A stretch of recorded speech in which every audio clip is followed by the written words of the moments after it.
अस्सलामुअलैकुम दोस्तों, एक मरतबा फिर हाजिर हूँ। दोस्तों सीमा हैदर के बारे में बात करेंगे। सीमा की कुछ वीडियोस हैं हमारे पास, पुरानी वीडियोस, मैं साथ साथ वो चलाऊँगा। सीमा के बारे में एक एंकर पूछता है सीमा से कि सीमा तुम्हारा नाम क्या है, तो सीमा कहती है सीमा गुलाम हैदर। जो कि अब तक जो भी सीमा के सरकारी मामला, जो भी उनके खिलाफ अदालती मामला चल रहे हैं, तो उसमें सीमा गुलाम हैदर ही लिखा जा रहा है। और यहाँ तक कि जो मोदी जी, योगी जी या वहाँ के जो सदर को एक अर्जी लिखी गई है, तो उसमें भी सीमा वाइफ ऑफ गुलाम हैदर। तो आप लोगों को मैं ये वीडियो दिखाता हूँ, साथ साथ चर्चा भी करेंगे इनके कुछ सच और इनके कुछ झूठ। जब ये शुरू में आए थे, जब ये शुरू में सीमा घुसी थी 4 बच्चों को लेकर, ये तब की बात है। और दोस्तों मैंने पहले एक वीडियो बनाई जिसमें मैंने दिखाया कि सीमा कहती है कि मैं जब पाकिस्तान से भाग रही थी तो उससे 3 साल पहले मैं सनातनी बन चुकी थी। लेकिन मैंने अभी आप लोगों को एक वीडियो दिखाई थी जिसमें सीमा कहती है कि 1 साल पहले तक मैं बड़े का गोश्त खाती थी। मतलब 3 साल कहाँ गए फिर वो? तो ये झूठी है। चले ये वीडियो देखते साथ साथ चर्चा करेंगे। सीमा से पूछा जा रहा है कि सीमा तुम्हारा नाम क्या है, तो सीमा क्या बोलती है ये देखिएगा। तो किया अपने 4 बच्चों के साथ। सीमा से बात करते हैं। सबसे पहले सीमा, सबसे पहले आपका पूरा नाम क्या है? मेरा सीमा गुलाम हैदर पूरा नाम है, और अब यहाँ सीमा सचिन होगा अनकरीब जल्द। अनकरीब जल्द। अब देखिए दोस्तों, ये दावा करती है कि मैंने शादी 13 मार्च को या 12 मार्च जो भी है, नेपाल में मैंने शादी रचा ली थी। तो अगर बकौल सीमा के और इस लप्पू के कि इन्होंने शादी कर ली तो सीमा सचिन हो गई ना। तो अभी भी ये दावा कर रही है कि मैं सीमा गुलाम हैदर हूं और अनकरीब जल्द मैं सीमा सचिन बन जाऊंगी। आप पाकिस्तान में कहाँ की रहने वाली? मैं कराची की, मेरा गांव सिंध में है, कराची की सिंध में है। मेरा गांव तो दूर है, पर अब जो मैं रह रही थी 6-7 साल से मैं कराची में रह रही हूँ। दोस्तों 6-7 साल उसे कराची में रह रही थी, लेकिन कराची में इसने किसी को नहीं छोड़ा, ना बूढ़े को, ना बच्चे को, ना जवान को।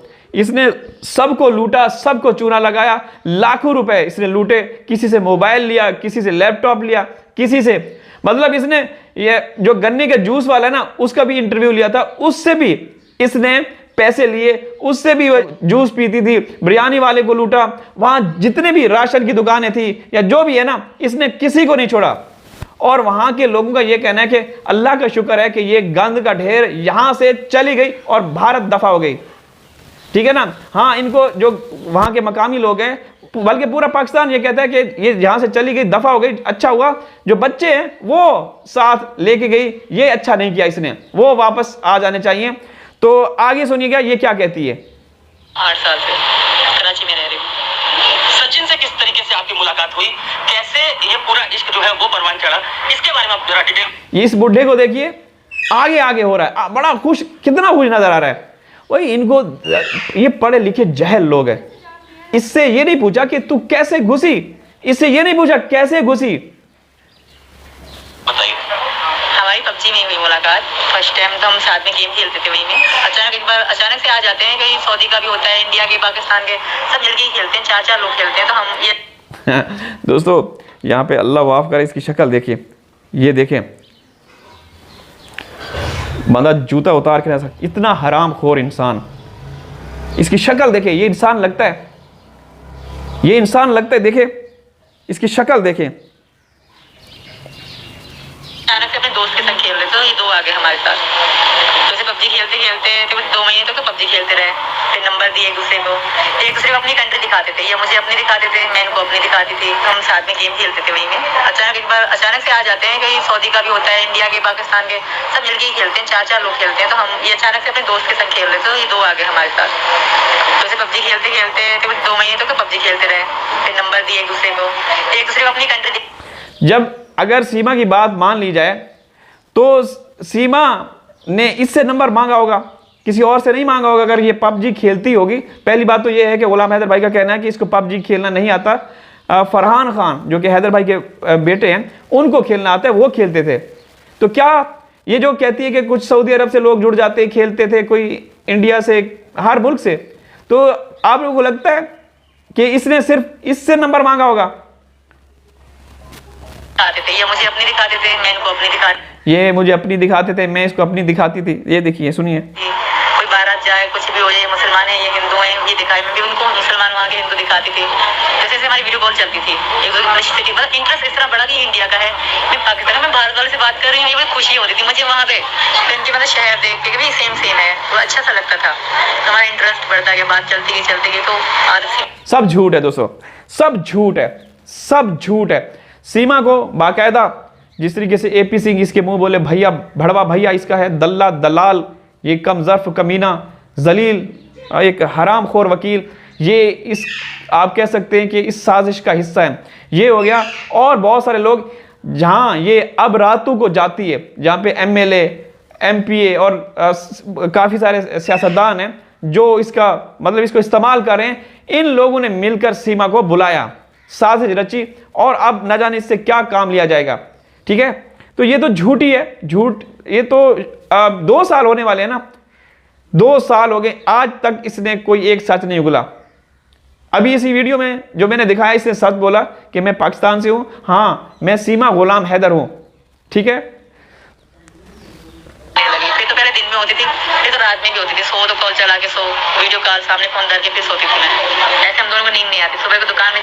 इसको देखें, अरे दोस्तों देखें ये गंद का ढेर इसको देखें, जाते थे लाला की, फिर वहीं फोन सामने धर के सारा दिन काम करते रहे, बात भले भी ना हो पर एक दूसरे को देखते रहते थे हम। अच्छा, कोई इतना भी वो मतलब किसी भी आप शॉपिंग मॉल में या दुकान में किसी को इजाज़त होती है जो वर्कर होते हैं, और ये तो 5-6 हज़ार रुपये काम करता था, 5-6 हज़ार रुपये पे। ठीक है, तो जो लाला थे तो लाला ने लप्पू को ये परमिशन दी हुई थी कि तू मोबाइल यहाँ पे वीडियो कॉल पे लगा के छोड़ दे। तो ये इसके झूठ देखें। इस तरह बढ़ते बढ़ते फिर हमने 21 में तैयारी करी कि भाई मिलना है, तो इनका पासपोर्ट था नहीं ना मेरा पासपोर्ट था, मेरा पहले पासपोर्ट नहीं था, मैंने यहाँ आने के लिए पासपोर्ट बनवाया अपना बच्चों का। मेरा पासपोर्ट मेरा खारिज हो गया, वो सीमा नाम था उसमें, खाली कंप्लीट नाम मेरा नहीं लिखा गया, तो उसमें मेरा वीजा न लगा नेपाल। दोस्तों सीमा जब नेपाल से भारत घुसने लगी तो बाकायदा प्रोटोकॉल में बहुत सारे लोग इन्वॉल्व थे, जिन लोगों ने सीमा का साथ दिया, सहूलतकारी की। और 2 तो जो सिक्योरिटी एहलकार हैं जिनकी नौकरियां चली गई, वो भी इस कांड का हिस्सा थे मेरे ख्याल से, क्योंकि उनको फौरन बर्खास्त कर दिया गया था नौकरियों से, और ये औरत अभी तक बर्खास्त नहीं हुई किसी भी तरह से। ठीक है ना, ये सबको नाच नचा रही है, सबको महजूज कर रही है, लेकिन वो बेचारे जो सीमा की वजह से जिनकी नौकरियां चली गई वो गए, जिन्होंने आधार कार्ड बना के दिए थे, मतलब जहां से प्रिंट हुआ था वो भी पकड़े गए, और बहुत सारे ऐसे लोग थे जो पकड़े गए। लेकिन सीमा और इसका ये जो लप्पू है, ये लोग आज़ाद हैं, आज तक आज़ाद हैं। एक अदालत ने 2 जुलाई को फैसला सुनाया था कि सीमा किसी भी सोशल मीडिया पे नहीं आ सकती, लेकिन मज़े के साथ आ रही है, कोई पूछने वाला नहीं, कोई भी, और कोई अभी तक बड़ी पेशरफ्त नज़र नहीं आई कि सीमा मामले में कुछ हुआ हो। ठीक है ना, गुलाम हैदर भाई के हवाले से बात करते हैं दोस्तों। अभी तक गुलाम हैदर भाई को वीज़ा नहीं मिला, और जिस तरीके से कहा जा रहा था कि इस हफ्ते में मिल जाएगा, ठीक है, तो मेरे नहीं ख्याल के इस रमज़ान में या इस ईद से पहले हैदर भाई को वीज़ा मिलेगा। ठीक है ना।